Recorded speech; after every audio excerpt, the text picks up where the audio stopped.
តត្រាសងគ្រួងកូនហើយពីមុនកូនជីក្នុងគ្មានតត្រាយរួចមិនបានឡើយខ្លួនទីពឹងខ្លួនអព្រះគុណព្រះវរបិតាព្រះរាជពុត្រាព្រះវិញ្ញាណបរិសុទ្ធដឹកនាំរូបកូនជីវិតមួយថ្មីដោយក្តីញញឹមសែនសុខមនោរម្យ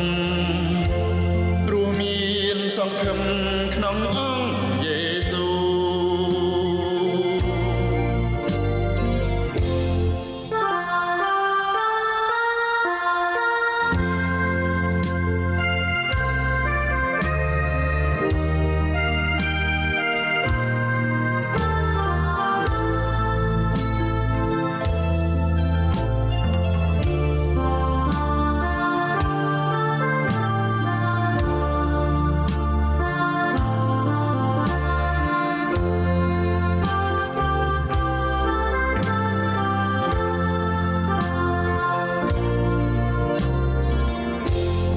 កូនសែនត្រេកអរព្រះគុណថ្លៃថ្លា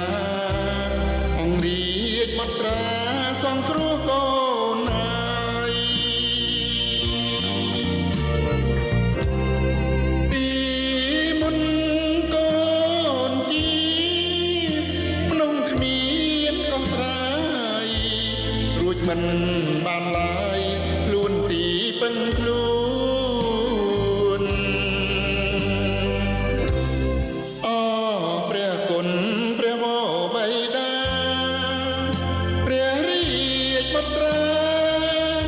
ព្រះវិញ្ញាណបរិសុទ្ធដឹកនាំរូបកូន